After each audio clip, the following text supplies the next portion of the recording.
Hi, everyone. My name is Greg Knight, and I like watching, thinking about, and talking about movies. One of the great things about starting your own podcast is that there are some days where you get to actually talk to the creators of those movies.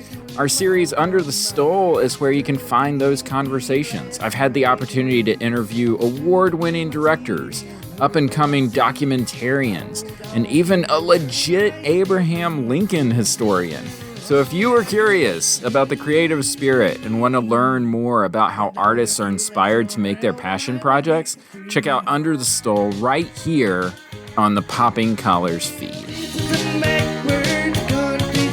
Yeah, I just want to say it was a beautiful service, but you and I both know you wouldn't have gotten those laughs if you weren't a pastor. I'm sorry? Oh, it's no big deal. I don't care. I'm just saying you're not actually funny, so don't feel proud about today. People grieve in their own way, son. No. I just want to say a beautiful service. Thank you. I hope you don't think you're deserving those laughs. No, I just told him. I just gave him a because heads it's up. the worst kind of hack. Yeah, beautiful service, but though. beautiful. Thank you again, gentlemen. My condolences. For sure. Okay, yeah, sure. Now he's thinking about me every night. Oh, is it that sweet I kiss so? So you can't sleep, baby, I know that's that me espresso. Move it up, down, left, right, oh, switch it up like Nintendo. So you can't sleep, baby, I know that's that me espresso. Welcome to Popping Collars, the podcast that lives at the intersection of religion and pop culture. The longest running Episcopal podcast in the history of civilization. Well, is civilization still going? Like, Not for long. In the history of all the apocalypses? That's I mean, with all these alerts of cabinet posts, I'm just the whole cavalcade of stars for the the Great Muppet Show. It really feels like they are just present. Oh wait, here's a fun one we haven't broken out in a long time. The number one Christmas podcast. Oh, it's coming up. Pandora in Let's December of 2020. For all 20 people who still do Pandora. Wow, 4-year anniversary. Wow, what a time! What a Amazing. time to be alive. As long as you have Charlie Brown as your not trademarked, now public domain Hey, image, it can happen for you too. that's right. My name is Greg Knight. I am the Director of Spiritual Development at First Unitarian Universalist of the Palm Beaches. That is a mouthful. Jeez. I gotta figure out a way to shorten that. I like that. No, I like it. I like that title. Well, thanks. Make an acronym out of it. The I'm into FUU something. The DSD. Oh no. UPB. FUU? What is happening? DSD FUUPB. Everyone needs to just see that Ricardo's neck is like on swivel. Like it is just like happening. Okay, I appreciate Just letting it flow. Let's keep that flow going. Ricardo Avila's with me. Ricardo, what's going on where you are? Greg, hi. I am the rector of St. Luke's Episcopal Church in Los Gatos, California. We are sliding into Advent season. Hoo-wee! It's a slippery slope. Lots of apocalypse and at many levels of reality. And, I don't think I have much to say. Oh, I figured it out.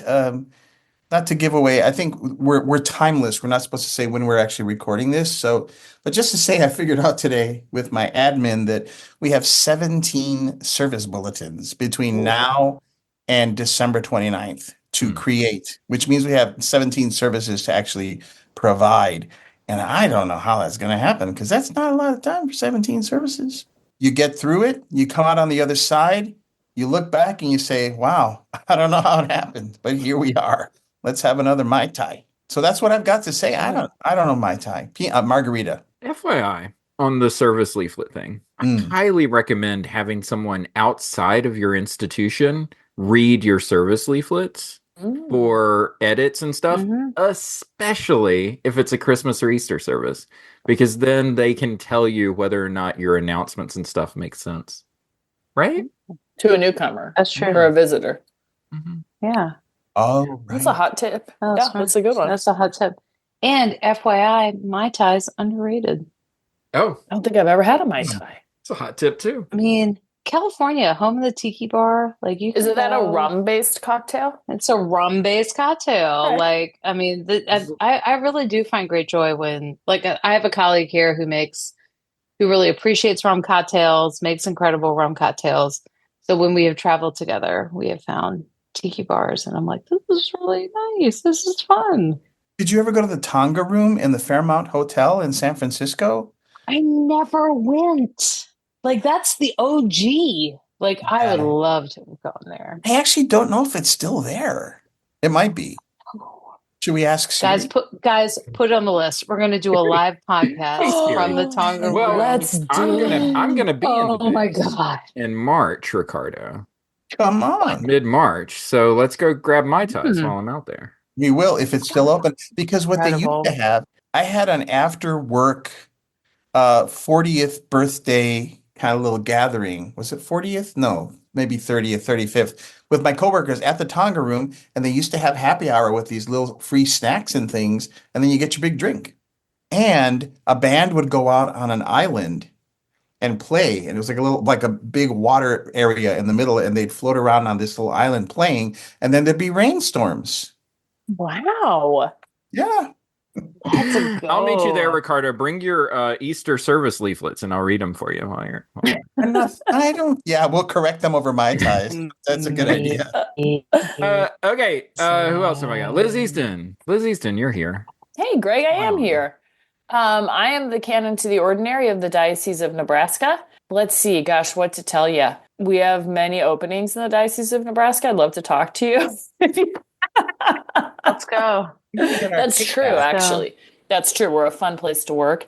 And we had a bunch of retirements in the year ahead and the year past. So we're every once in a while in a diocese, you have like a cycle like that. And it kind of reshapes the whole team. So it's very exciting. So happy to talk to anyone who is looking for a new call in the Diocese of Nebraska. What else? You all know I have the seasonal sadness. I would not call it seasonal depression, but I feel like every year I check in on that with you guys. So Sad Light really doing its ministry. My tip, it's too late now, but for next year, my tip is to get that started before the time change. Get it started before you need it. And vitamin D. And I'm feeling pretty good. Is tiredness part of this too, Liz? Like, do you go to bed earlier? Like, I'm actually trying to go to bed earlier because I'm trying to institute a morning routine, like one of those girlies that has a morning routine. But it doesn't actually work that well for me. It takes me a long time to fall asleep. So no, I just start getting really bummed out at like 6 p.m. when I look out the window and I'm like, you've got to be kidding me. I have to stay up for 4 more hours. What do you want me to do? I don't want to go out anywhere, for God's sakes. It's dark. What, I have to read the paper? What? No. What? No, that's when you're streaming the new season of Bad Sisters. That's what you should be doing. Oh, this is an interesting pop culture. This is embarrassing to admit, but I'm here for it. Let's go. All of a sudden, like all at once, my Apple TV stopped being it aged out. Planned obsolescence. It was like overnight. The only app that works on it is Amazon Prime. At the same time, my at-home laptop aged out streaming. It just happened like over one weekend. wow. Have I had the time or the inclination to go buy a new TV? No. Apple TV. I don't need a whole new TV. But no, I have not done that. So That is now weird. I only watch TV on my phone, which adds to the seasonal depression. I agree. That's too much blue light. No, I know. Liz, And I'm like sitting there in my little easy chair watching like reruns of Gilmore Girls on my phone. I'm painting we a gotta sad get you picture on of that my phone. life, which is really quite wonderful. So I don't want to make agree. it sound No. like that, but I No, need we just to get need a new out there. TV. Yes, I'm thinking of going the Roku route. Anyway, that was a lot about me. I'm doing great. Liz, do you like candles at night? I do. I like candles. I love seasonal decorations that are luminescent. So right now I'm still, I don't like Christmas, so I push that off as long as I can. So I have some glowing pumpkins. Oh, I have lots of lamps. I have A little more glowing pumpkins. autumnal. I'm still in autumn over here. Yeah, absolutely. Mm-hmm. And then once the Christmas decorations roll out, then you've got your little fairy lights, and I have some other illuminated decorations. So yeah, in the winter time, I like to bring all the lights and I get a little cozy vibe going. But in the morning, the sad light is legit. I used to think it was fake science, but I actually find it helpful if you start using it early. I got a mulled cider candle, scented candle, and it wasn't like cloying because it smelled. I thought it was good. It was like Really, that excited. sounds like very Yankee Candle adjacent, I know, and I that know. is frightening to me. I It's got good though. it I got it in Door County, Wisconsin, which has reputable shops, and it was like $25, which I think means it's classier. But I Probably. love it. It's not overwhelming, and now I don't have to look for the mulled cider spices. I can just light the. Light the candle. Do you know who makes great seasonal candles? This is a hot tip. Mm. Trader Joe's. They They're do. all soy based, so it's like soy Mhm. and essential oil, so they're not toxic, and they're like $6.99 or something, and they last forever. We have been giving out a ton of hot tips in this intro. Yeah. I'm gonna have to throw in the like 5 hours later bit here, but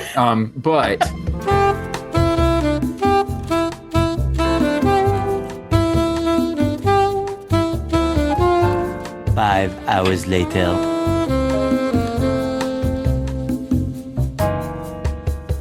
okay, Betsy, we've arrived at you. What's going on? Yeah. I just ordered a Palo Santo candle. I've wanted to try that fragrance. It was popular as a giveaway on my Ask Rana podcast that I had Ricardo listen to at some point. I think it was Ricardo. But anyway, we are, Greg, just army crawling on very raw forearms towards Thanksgiving break is what's happening here. This is the longest stretch in schools, and we have not had the gift, being a boarding school, of having kids like basically not in school from like Halloween through Election Day, which seems to have been the way public schools are in our area have kind of operated. So this is the longest stretch, the longest pull for students and teachers at this point. So we are just trying to get there. We are headed towards, we get a week off for Thanksgiving, which is amazing. So our international students can travel and people can kind of go be with their loved ones. So it's a nice opportunity, but everybody is kind of at that point where they need to just get away from each other. Yeah, a little bit, right? We all love each other.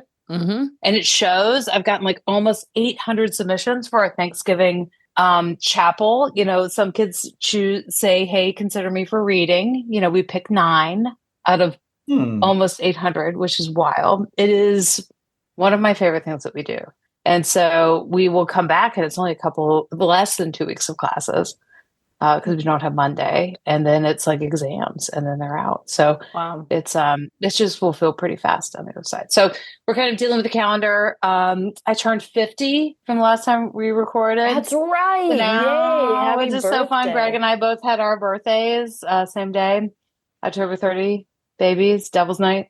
Let's go. And so we did a great night out. Like it was awesome, like dinner. My sister came up, like a bunch of people from here and from like kind of all over this area. And then we went to this place called Rocket Grill that is in Old Town Alexandria. Highly recommend.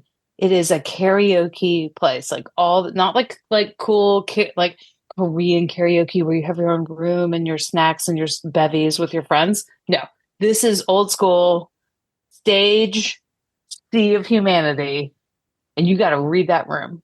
Did you And sing? so oh yeah, Emily and I sang "Freedom 90" by George Michael. Great song to duet Classic. together. There we go. It was great. But I have not been there on a weekend since before a child inhabited my womb. Like it has been, I think it was back when I was hanging out with Virginia Theological Seminary students and I like wanted to be in seminary. Like it was that far back. And in the sea of humanity, like black, white, young, old, like it was November 2. So like young people were trying to make Halloween happen for a second weekend. Like they were working really hard. But it was amazing. It was really lovely. And I had the best time.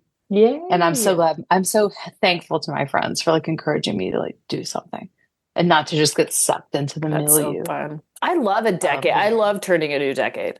Let's go. Yeah, love it. It was great. It was great. Okay, here we are. But speaking of years, 2024. What a year. Think back. we were supposed to, listeners should know we were supposed to record this podcast like the day after the election.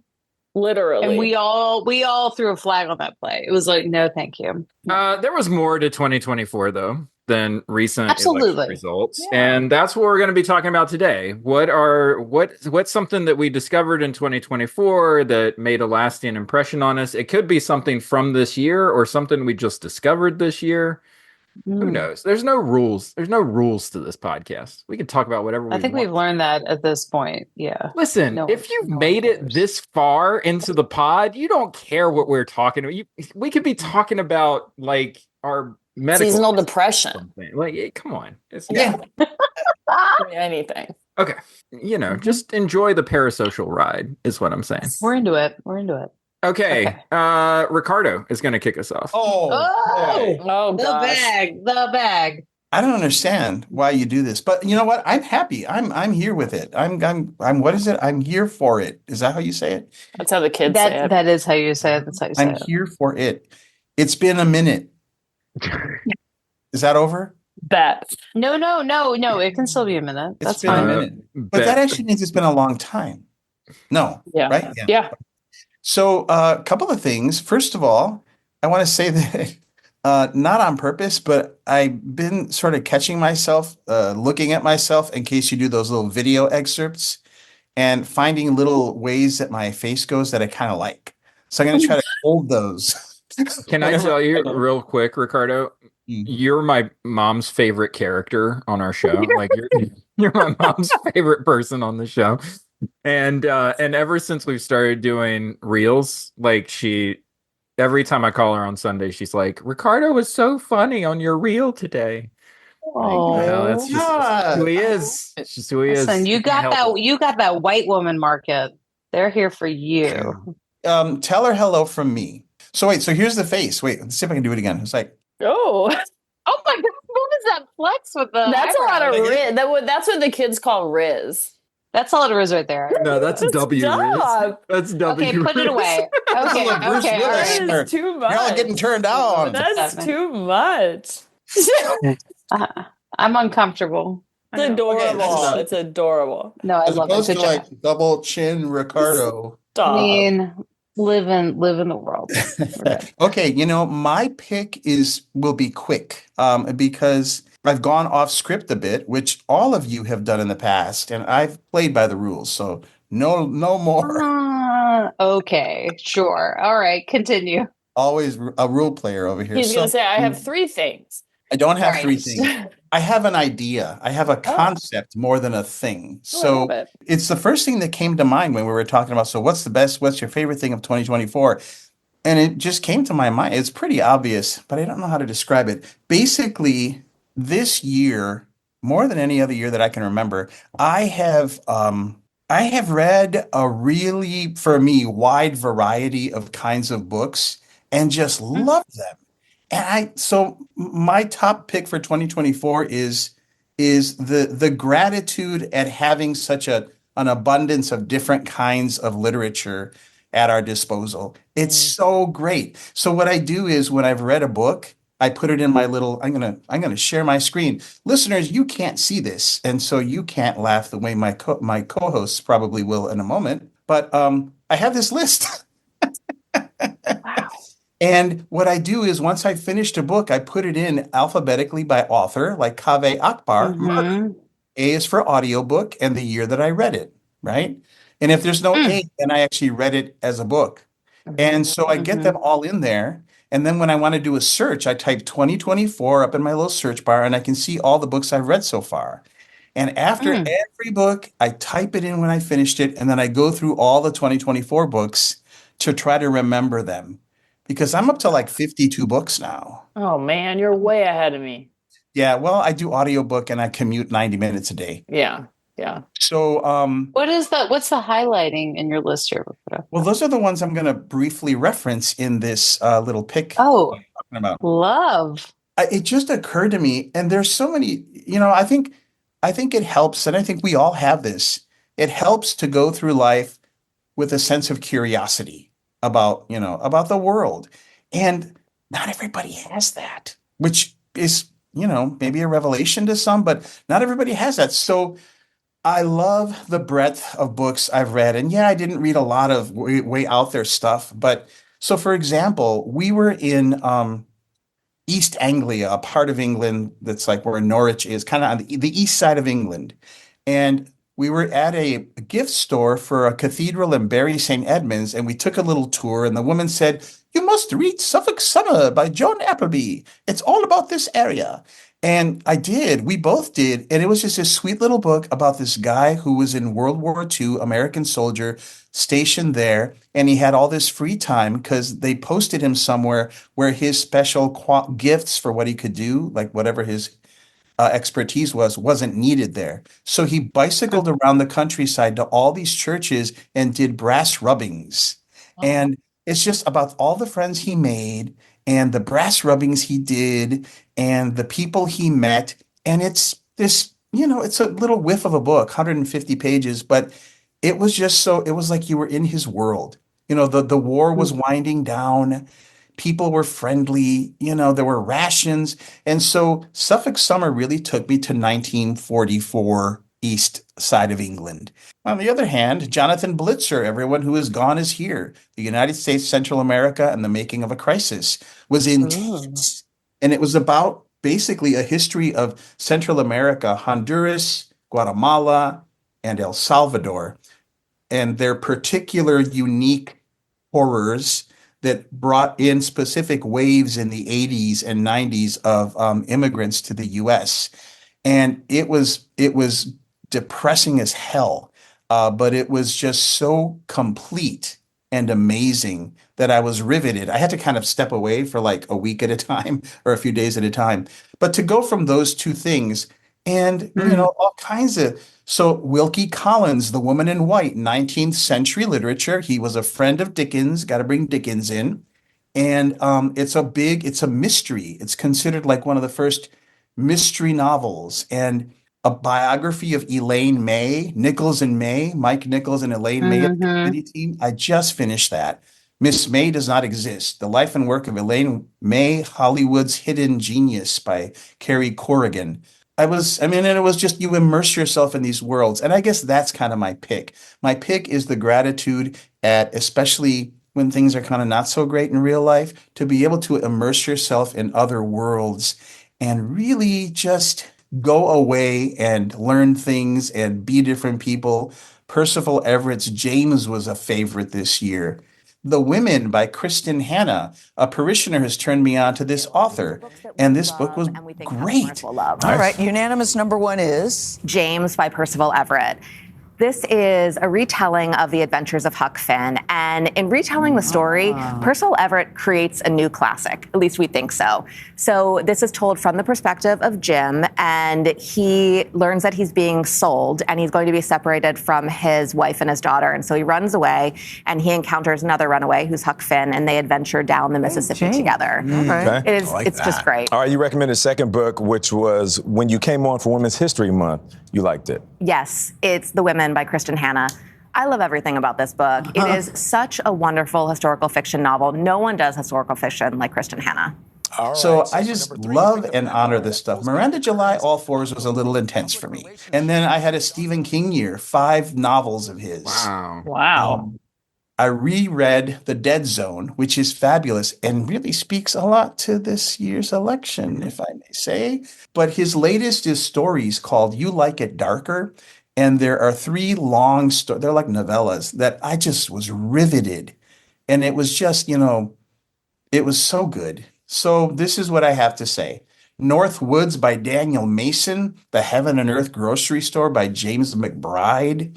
Sinead O'Connor's autobiography was beautiful. And I read it after she died. It was this year. And Elliot Page's Page Boy was actually really good too. Great reviews. Yeah, but so well written. Again, worlds that are not mine.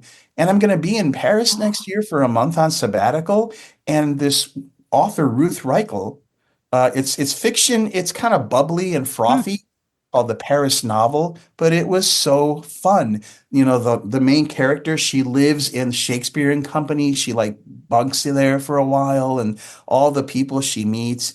It's just, I should stop right there. But, my point is people get out there. Get out there and read books because there are all these worlds. And especially if you're down about the way this world is, let yourself travel in your mind. It's good stuff. Okay. Thanks, Ricardo. Look, reaching for the bag. Let's see it. Oh, it's a B for Betsy. Ooh. B. All right. So I'm sitting with the robotics team this evening. It was sports banquet night. So here at school, there's a sports banquet for fall, winter, and spring sports. And so if you're robotics not, is a sport.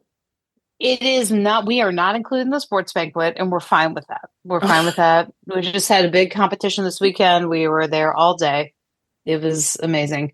And so, I'm sitting with these 3 seniors who are on our team. And so tonight I got like a table runner with like brass candlesticks and candles. And we were eating our Chipotle in my colleague's science classroom, making it special.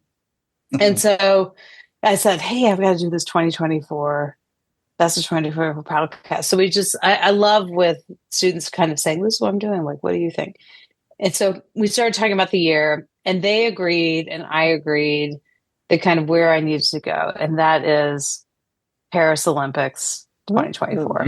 A classic for you. Yes. I'm an Olympics girly. I love them. And this year we traveled some during the Olympics too, but it was also like, it was the return post-COVID. Like we're all together, we're getting it done in the city. Of course, it's always complicated. We're always worried about swimming in the Seine. Like there's always, opinions about opening ceremonies, closing, like all of that stuff. But it was like this big welcome for all of that to return. So we were on campus for some of it, able to kind of be with others who love the Olympics and watch a lot of stuff. But I got the Peacock with that teacher subscription, which highly recommend all my teachers out there. Get it. Great price, great value. And so, we're on a college trip and I'm like streaming the women's soccer game, like on my phone as we travel to O'Hare Airport. It was a fun ride of an Olympics, everything from, Ray Gunn, the Australian breakdancer, to like Simone Biles being a complete and total badass, to Steph Curry having his, probably one and only Olympics, to, like all of these folks like that were having, the pole vaulter and his member getting in the way, and the guy, the pommel horse guy, and like that, just all the guy who was into the chocolate muffins in the concierge, Snoop Dogg, Snoop Dogg, even though yes, paid exorbitant amounts of money by NBC to be involved in the way that he was, every penny, earned every penny, right? Yep. And I mean, Flava Flav with the water polo team, loved it. and I think what's been nice is there have been some docs on Netflix that have allowed you to experience it several months later from the behind the scenes angle. So there's the Sprint, which is the series that began before the Olympics, and it's really following sprinters from not only the US, Jamaica, but worldwide, which makes me wonder how many sprinters that they're following. So like for season 1, I have to admit, Noah Lyles would be sad about me. I didn't know what happened at Worlds. I didn't know kind of the year before the Olympics where we were. And so to watch season 1 and be like, this is fascinating. Like, how do you be a professional track athlete? Like, what does this look like? What does Gabby Thomas's life look like to really do this in an intense way, but also like have another job? Like, what are we doing? Right. And so season 2 just came out like last week, and I totally binged it. It was great just to watch, even though I knew the outcome of the Olympics. And I knew that Noah Lyles got COVID, and I knew that all those pieces happened. I knew the Jamaicans were not as much of a factor because we're not really quite sure between injury and what happened. And so just to kind of be in the behind the scenes of that stress and movement was really interesting. And then there's also Simone Biles Rising, which was a series that I want to say it's got to be the same producers. I haven't deep dived it, but they kind of did a piece, several episodes about, Tokyo and kind of her life and all of those things. A lot of stuff I didn't know about her and her upbringing and being raised by her grandparents and all those pieces of her life. And also, I think a longtime gymnastics fan is who I am. And to really watch the charting of the movement of bodies from older women, women with, who are tall, who have mass, who are doing things, to the tiny, tiny children, and to now see her at, I believe, 27, doing this again and doing it at the peak. It shows you some of what is capable of the human body, but some of what we don't need those smaller bodies in a way. Like gymnastics can be expressed at all points. So to then watch her Olympic experience in season 2 of that show has been a lovely return back to Paris. But I think Paris, they did a lovely job pulling this off and having Olympics in a major metropolitan city. So much so they're going to keep the rings on the tower, Eiffel Tower. Like, that's wild. And I think the way they talked about the art as well as the athletes was pretty great. Doing some features on the opening ceremonies, producers, and all of those sorts of things. So it was a return because the Tokyo Olympics were so, a lot of people had great experiences, but you're still doing it in a COVID vacuum. And it's so hard. You just see how hard it was. Now it's like to have the full return and athletes being able to be silly and fun and do all those things on TikTok and social media, but also to kick ass. So it was great. Oh, the rugby. Oh, I didn't mention the rugby, women's rugby, men's rugby. I loved it. So you had the Peacock app, Betsy? Yes, I have. Was there like a really sort of strange game that you had never seen before? Because Peacock has like everything, right? So was there like some strange competition that you had never seen before that you're like, I got to go down this rabbit hole? Well, I definitely went down the breakdancing rabbit hole. The games, the Aussie breaker or breakdancer Ray Gunn, who scored 0 and has been the subject of much mirth right around the world. Now, first up, this activity, this dancing, it shouldn't be in the Olympics, should it? And second, while the Aussie danced about as well as most Aussie blokes do at a wedding reception, let's be glad we all got a few laughs out of it. I'm pleased to say the dancer herself, Rachel Gunn, didn't take herself too seriously, and she gave a bit of an encore performance for her teammates in the Olympic Village. But around the world, takeoffs of Ray Gunn have dominated social media. Yeah, still confused that this is not happening in Los Angeles. But every host city gets to pick. It's kind of like, I don't know, extra sauce, like outside the normal realm activities. So watching breakdancing, like, I got it. It made sense. Like, they did such a great job explaining it and the personalities of it. Like, I'm a total Ray Gunn defender. Like, I think that, I don't know whether, because I haven't dug deep enough to be like, is she like an OG, like grandma, like of breakdancing in Australia? She's a professor. Like, this is gonna happen one time, right? Yeah. We gotta have Ray Gunn in it, right? She's a professor of dance.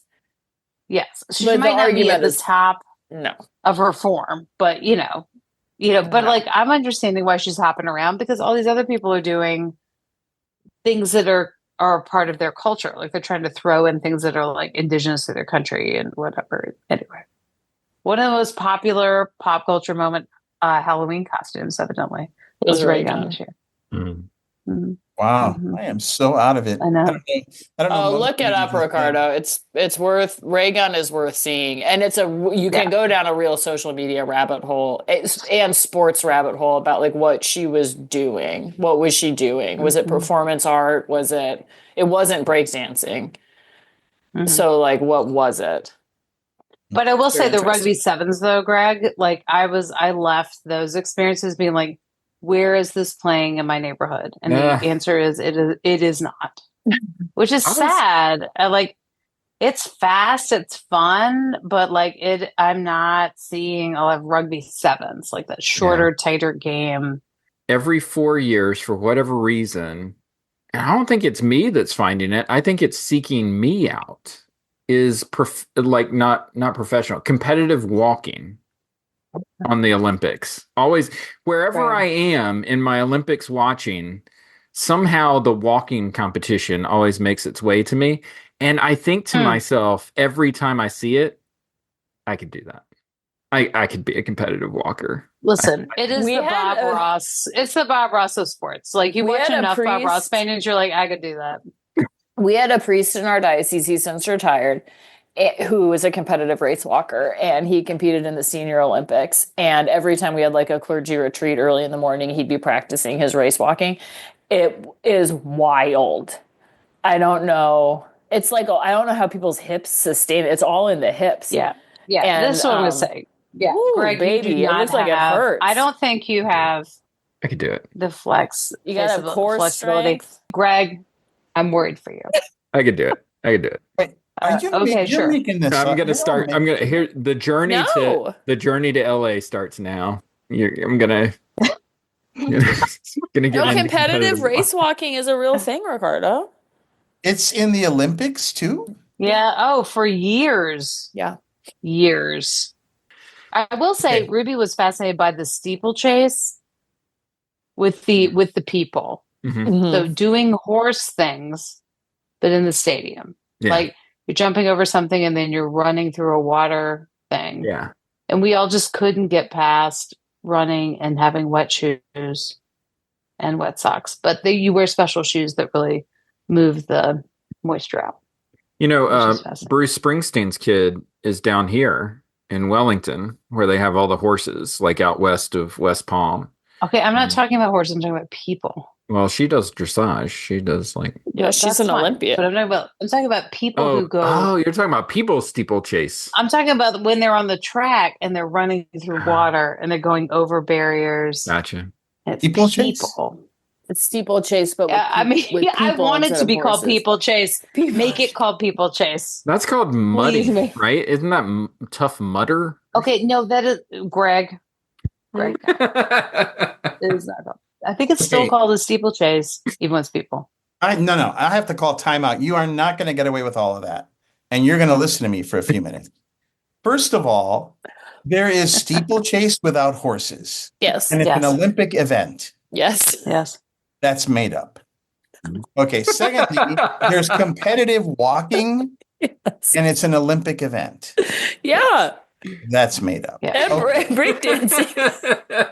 Oh, but breakdancing I heard about. That I did hear about. This and the ray gun woman, I don't know. Right. But okay. Right, what's happening there? Okay. What are you? Am I the normal one and you're all abnormal? Does everyone know what you know, and I'm just so out of the loop? I watch too much. He watches a lot of Olympics. A lot of Olympics. I love it. A lot. Okay, I watch all a lot. Yes. I think, Betsy, you should get an Olympic medal for Olympics watching. Mm. I have an L for Liz. Oh my gosh. Okay. Wow. I'm going to keep this short and sweet. So listeners of the Popping Colors Book Club will know that one of my personality flaws of many is that often the most recent piece of media that I consumed is my favorite piece of media. Okay. So don't ask me in 2026 whether the thing I'm about to say was actually the best of 2024, but it's my best today. And it's the movie Conclave. The Pope is dead. The throne is vacant.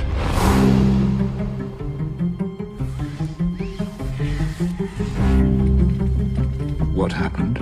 They say a heart attack. You know how rumor spreads, and 1.25 billion souls watching. Well done, no, Lawrence. It seems the responsibility for the conclave falls upon you. The supervision of this election is a duty I never thought I'd have to perform.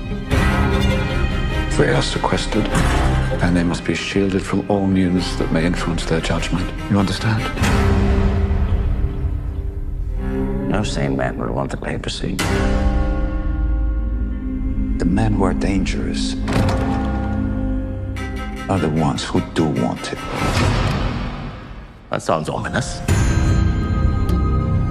I wonder if I could have a word in private. You look anxious. Everything under control. How has this been kept a secret for so long? We'll never find a candidate who doesn't have any kind of black mark against them. Although we sisters are supposed to be invisible, God has nevertheless given us eyes and ears. You should be careful, Thomas. This is a conclave, Aldo. It's not a war. It is a war. And you have to commit to a side.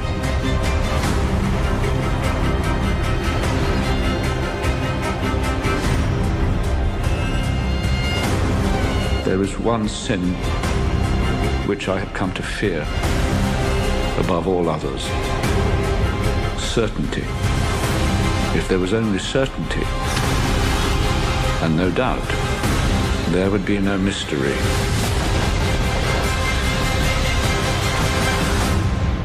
And therefore no need for faith.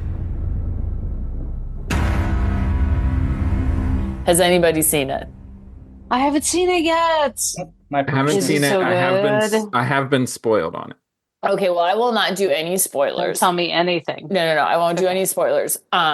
Everything I say you would read in a film review. But it is, of course, a film about a papal conclave. It's directed by Edward Berger, based on a 2016 novel, kind of a thriller by Robert Harris.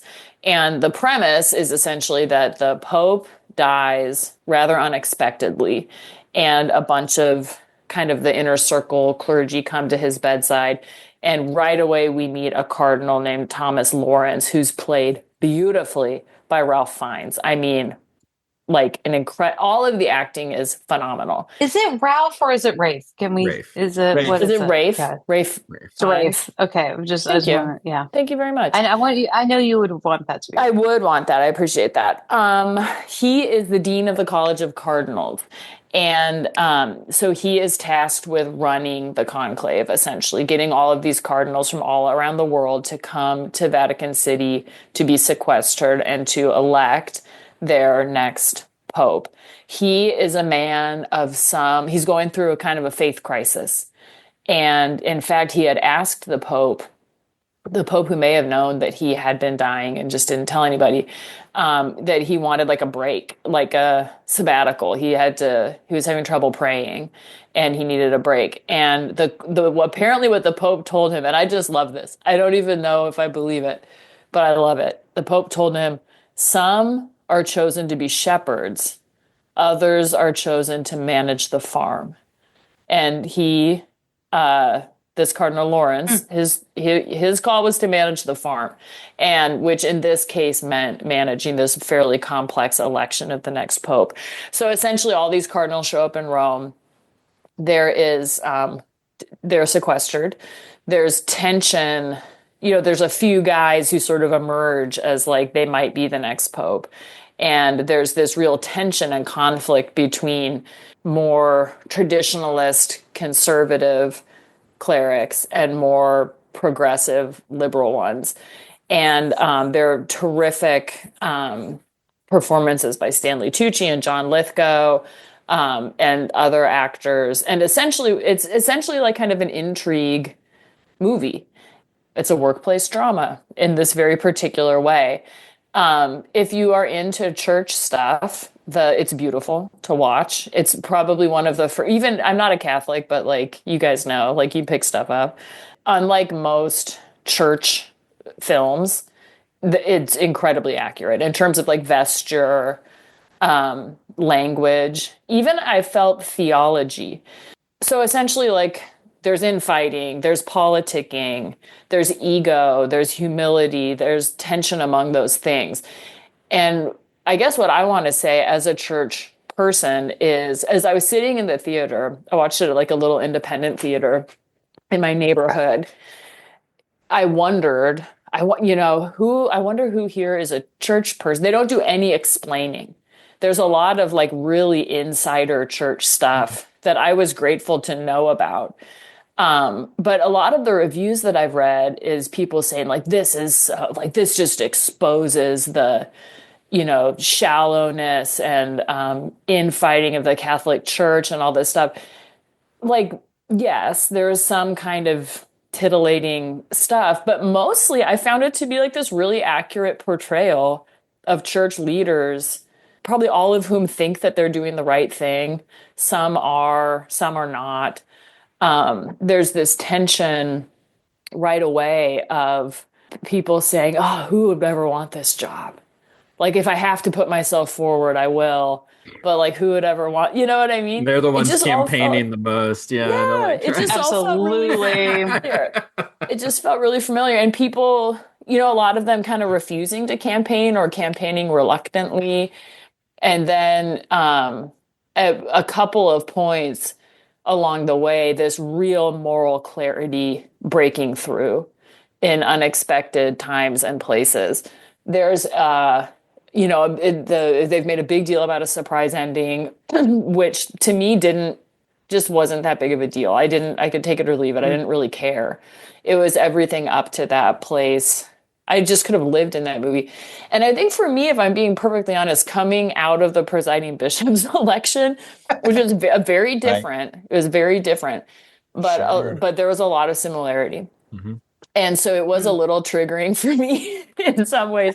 And I don't mean that in bad ways either. I mean it like in good ways too. Like there were people operating with real sincerity, and then there are other people who aren't. That's just the nature of institutions.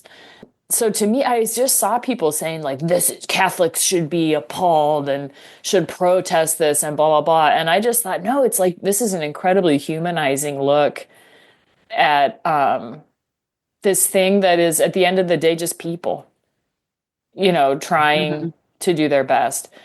I love the blending of like the sacred and profane. So they would just have these little images of like the cardinals all dressed in their finery, like sitting outside St. Peter's texting or like vaping. Vaping. Struggling to open their little care packages with their little bottles of shampoo and stuff. Like just all of these little tells that like these are real people doing a real thing. And Isabella Rossellini is in it, and she's terrific. And it was just great. So I highly recommend Conclave. Thanks, Liz. Conclave. You're welcome. It's Greg's turn. Okay. I'm gonna close this out. I gotta tell you guys, I kind of pulled a Liz on this one. I don't really have any. What? Just play the cricket. You didn't even go poking around? I know. I was just gonna talk and see if something kind of popped into my mind. Come on, Greg. Anything? You just read a great book recommended by me. Did read a great book. I left a review, like a real review on like REEL on our Instagram page. Oh, but no. Listen, 2024 is not going to be one for the history books for this guy. It's it's been a year that's been marked with like loss. And I think that like loss of my job mainly, right?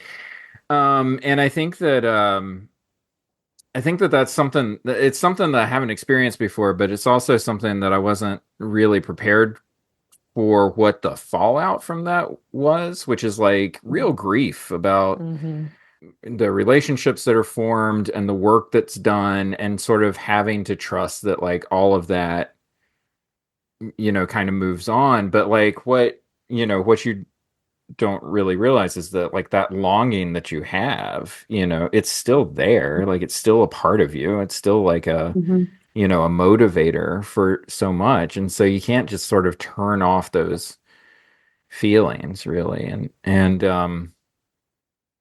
And so, so the first half of the year was very stressful, and the last half of the year was very sad. And so, it hasn't really been like that kind of a thing where it's like, I'm looking to celebrate anything. I will say this though, and this is something that like, sometimes you get gifts in life. And I did receive a tremendous gift, which was that I got to do one last pilgrimage with our high school youth from Bethesda, where we walked the last 100 kilometers of St. Olav's Way to Trondheim, Norway. All right, here is the official starting point of the path. I will be back here tomorrow, but the woman that I spoke with in the Pilgrim Center just now said, oh, you might as well get a picture with it today because the weather is beautiful and you never know what it's going to be like tomorrow. So I decided to walk over, and this is the official start. I am in. It was a beautiful week. It was, the kids were really great. Just embraced the entire experience, even when we were walking in like the cold rain one day. Like it was never one of those like, oh God, I'd rather be anywhere but here. It was really like this sort of pulling together to accomplish a task, and really being curious about what was around the next turn, and what God had in store for us down the road. And it also provided us a way to sort of have those conversations about last things, Did they know that you were leaving? They did, yeah. By the time we were on the trip, they knew that this was it, and that as soon as we got back, like that was it. Like I was gone. Like as soon as we got picked up from the airport. Wow. So Jeez. But it was good, right? Because it was like we could hold that space together and we could have those conversations. Like, I remember when you were in kindergarten, when I started working here, and now you're graduating and going to, Florida State or, Penn or, wherever it is that they're going. And like those are really beautiful moments that it's like, sometimes the bad stuff happens so that those good moments can kind of sort of flourish. And that's not to say that like everything happens for a reason. I'm not really one of those guys. No. But it is that like endings are beginnings in certain ways. And so having that time was amazing. And just a real gift of ministry. And like, there's something, I've talked about this before. This was our 5th pilgrimage that we did as part of that program. We did 2 pilgrimage trips to Santiago de Compostela in Spain. We did 1 to Assisi in Italy. We did 1 to Canterbury, and then this last one to Trondheim. And what I can tell you is that, like, the really amazing thing about looking back on those journeys with that whole generation of kids that did that is that, it is literally doing what it is that we talk about that we're spiritually doing, right? This idea that we are companions on the road, that we are sharing our bread with each other, that we are holding each other up, that we are each other's support system, that we're each other's team, that we're gonna have differences sometimes, but we all come together at the end. Like everything is that life is a challenge, that it's not about sort of comfort, that, it's a struggle. But it's a struggle that we do together. All of that is sort of literally happening. And so by the time you sort of are staring at the cathedral walls, you're thinking to yourself, oh my God, the stories that we're telling inside of these buildings, that's what we just lived out over the course of this week. I think that it's a real gift. And I think that it was an amazing experience that I was able to work in a parish that supported a ministry like that. And so I'm always going to be grateful to Bethesda for like giving these kids like that gift of those pilgrimage experiences. And it became an inspiration actually for this podcast. So, maybe my best of 2024 is pilgrimage. So just to kind of let everybody in on what's sort of happening. Ryan Parker, who does the PCTV podcast with me, he also has a passion for pilgrimage, and he and I are trying to put together a research project into why these experiences are getting more and more popular. So the statistic that I love to cite is that in 2003, Santiago gave out 75,000 Compostelas to people who arrived in the city on pilgrimage. In 2013, that number had increased to 250,000 people. And in 2023, that number had increased to 500,000. So what that tells us, right, is that people are looking for something. Pre-pandemic, post-pandemic, this is just something that's sort of in the zeitgeist out there, and it crosses cultures and it crosses religions.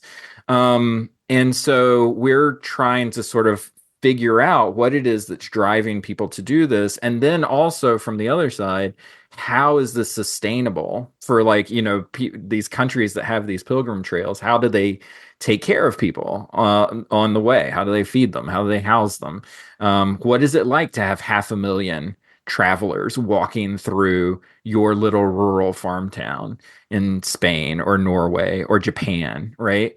There's a lot going on these journeys. And so we're looking to sort of put together a research project on that. And as a matter of fact, that's going to be a featured offering on the Popping Collars podcast going forward, is us kind of trying to figure out how to do this project. And we're going to take you along as listeners on the ground floor, not when we've actually got it already worked out and ready to go, but what does it look like when you have an idea or a call to ministry and you have to figure out how to make it happen? We're going to kind of loop you into that conversation. So starting next year, we're going to start sort of a travel series, and hopefully it begins with us getting grant money for this research project, and then you follow along with us on these journeys on YouTube for a video series, and also on the audio feed, the Popping Collars feed. And you'll be able to struggle with us. If we don't get funding, you'll be able to celebrate with us, whenever we hit milestones and stuff like that. But I've always thought that one of the things that is hard for people who have ideas in churches is that they don't know where to start. And especially if they meet initial failure, they're likely to just kind of give up on their idea. And so I love the idea of no, come with us and watch us succeed and fail and see how that looks, as a ministry kind of moving forward. And so, so my 2024, if I'm going to look back on it, I'm going to remember that trip to Trondheim, those amazing kids that I was able to work with on that journey, and the fact that they served as an inspiration for what could become a very big part of my life, moving into the next phase. So that's my best of, I think. Wow. That's beautiful, Greg. Wow. Greg, I don't want to be the person who's overlaying a theme onto your life or anything, but not just the pilgrimage to Trondheim, but this whole year and how it's been a sort of pilgrimage for you, because that's right. Isn't that what people do on pilgrimage? They bring their sadness, or they bring their grief, and they process. And maybe this is kind of the year of pilgrimage in more ways than one, and that you're taking it and making it something, to share is maybe the good that comes out of the hard stuff. Popping Collars 2024. It's in the books. We are done. This is wrapping up our 10th year. Wow. Started all the way back in 2014. I was a baby. I know. I just started this job here. I just started this job. Yeah. That's crazy. Wow. I was the Fonz brought in season 3. That is correct. It's true. With a snap of your fingers, jukeboxes start, and that's why we got you. Sorry, go ahead. So it's 2024. So that's it for Popping Collars. What is the podcast feed going to look like going forward? I don't know. We're still going to have pods. Things may change up a little bit. We'll just kind of see. We'll play it by ear. But all in all, it's been an amazing journey being with you. And so thank you all for being part of our little pod family here. We're really grateful for everyone who listens, and we are always shocked. I'm always shocked that people listen to us, and Honestly, I tell people this all the time. I had somebody at my church this Sunday that asked me, "Why do you do the pod?" And I said, "Because I like talking to my friends. I just want to talk to my friends." Yeah, same. So thank you all for being part of this this journey. Thank you. It's always been a blast, and this is basically my only hobby. So we're not going away. Yeah, I mean, what else would I list on a dating profile if I had one? Like, what are my hobbies? Because I think by I love photography, and I'm like, hiking. What my phone? No. This is photography. I don't even know, but I like to podcast. Me too. You can find Popping Collars on the web at poppingcollarspodcast.com. You can find us on socials. And we're on YouTube. And we're on YouTube. Like that's that's probably the growing place that you want to find us. Is like we're gonna be posting a lot more stuff on there, especially when the travel series starts up. So look for that. Niall, I want them to buy merchandise. Oh, that's what it is. That's what I was trying to replace it with. You can find merch on our pod. Stocking stuffers, baby. Let's go. poppingcollarspodcast.com. Just click on the link at the top of the page that says merch and more. Get yourself some stocking stuffers. Get a t-shirt. Get stickers. Get whatever you want. Get a beach blanket. Towel, hand towels. That's your thing? Hand towels, really? I'm trying to look at our website. Wall art. Oh my gosh, you can get a canvas wall art. Can you imagine if you walked into someone's apartment and there was a popping up? Be like, oh no! Yeah. Like it's some sort of penthouse where content for this podcast was created, like an SVU episode. That would be my main concern. Please, guys, no one order it for that set recording decoration. This podcast for so long that my laptop just ran out of batteries. Fully charged when we started. Okay, I'm wrapping up. So buy merch, and that's it for Popping Collars. Thank you, Liz. Thank you, Betsy. Thank you, Ricardo. We will see you next time. And Betsy, keep those collars popped. Pop, pop. Now he's thinking about me.